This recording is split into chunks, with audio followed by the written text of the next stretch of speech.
Hey guys, it's Jennifer from Live, Laugh, Love to Read. Today I'm doing a book review on Finding Freedom, A Cook's Story, Remaking a Life from Scratch by Erin.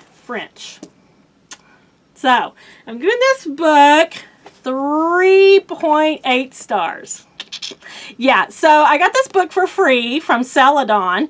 I had signed up to get free books for Little Free Library Stewards. And they send me books to put in my Little Free Library. And what you're supposed to do is, if you read it, you can do book review on it. And I actually read this one. You put it in your Little Free Library, you take a picture, and then you hashtag, Celadon Books, the name of the book, plus Celadon, or you can put on Facebook. So this is actually the fourth book they've sent me. And this was pretty good, 3.8 stars. I would have liked this better. This is a memoir. So I would have liked it better, I think, if there were some parts that I was kind of skimming over. And I know it's a book about food. I mean, that's what she's a chef. But the parts that were about food, I kind of were skimming over because it was like too much detail for me. Like it was like 3 paragraphs of yeah. So, but anyway, it says, long before the Lost Kitchen, which is the name of a restaurant, became a worldwide dining destination with every seating filling the day the reservation book opens each spring, Erin French was a girl roaming barefoot on a 25-acre farm. A teenager falling in love with food while working the line at her dad's diner, and a young woman finding her calling as a professional chef at her tiny restaurant tucked into a 19th century mill. So it says, this singular memoir and a classic American story invites readers to Erin's corner of her beloved Maine to share the real person behind the girl from Freedom, Maine. Fairy tale and the not-so-picture-perfect struggles that have taken every ounce of her strength to overcome, and that make Erin's life triumphant. So, the parts I liked the best in this book was about her childhood, living on a farm, and her sister roamed freely, barefoot in the garden and the woods behind, and played and everything. And then their dad owned a diner. So from the time she was little, she helped out in the diner. Now, her dad was an alcoholic, though. And he was quite loud and boisterous and kind of like indifferent to his children because he wanted boys and he got 2 girls.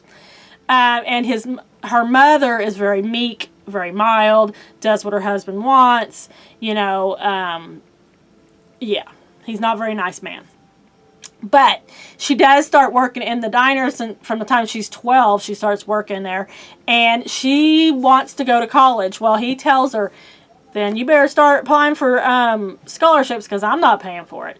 So she does, and she gets in to college of her choice with scholarship, and 2 years in, she gets pregnant. So she ends back at home working in the diner. But Erin pulls herself up by her bootstraps, starts raising her child, but then she marries a guy who's about the same age as her dad. And that turns out to be a bad thing. She lets him adopt her child because in the beginning he's a really good guy. But then he turns out to be just like her dad, basically. And what ensues is them getting a divorce. And they buy a house that has like 4 levels to it. And in the bottom part, she turns it into a fancy supper club kind of thing. And at first she just does where she invites friends and family, and then she puts up she doesn't charge them per se, but she puts up a little kitty and says, hey, put some money in there, for donation type thing.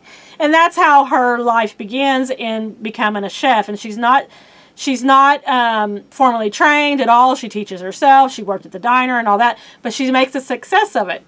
But what happens is she gets addicted to painkillers and alcohol because she's dealing with her husband who's an ass. And she's working 16 hours trying to get her little supper club off the, running and everything. And so what happens is she ends up getting divorced from her husband, but he gets custody, of the little boy, which is terrible. But then she goes to rehab, and then this is the part of the book that I liked a lot better. Her time in rehab, then she comes out. Well, what she finds out is while she's in rehab, her husband sells her business. Yeah, he's an ass. What, did I say that already?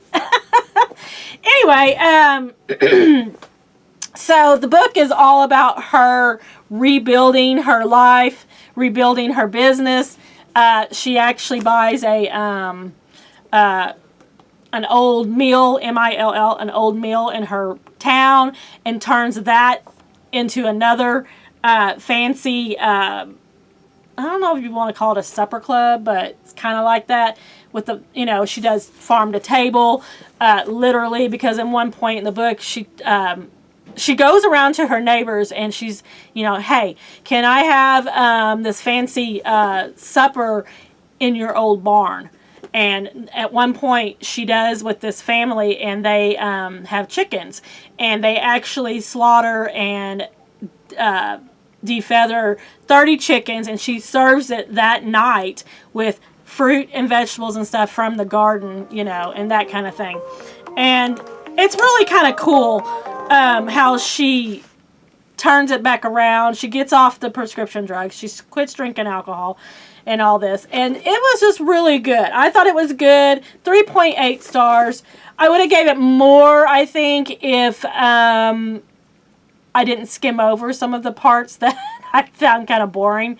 But overall, I thought it was good. I would pick it up again. I would recommend it. 3.8 stars. And this will go into my little free library today. And then what I'll probably do is put a little sticky note in there and say, see my review on YouTube if you want to know about it. And thank you to Sell It On Books for sending it to me for free. That's all I got, guys. If you like this video, how about a like? And while you're here, how about a subscribe?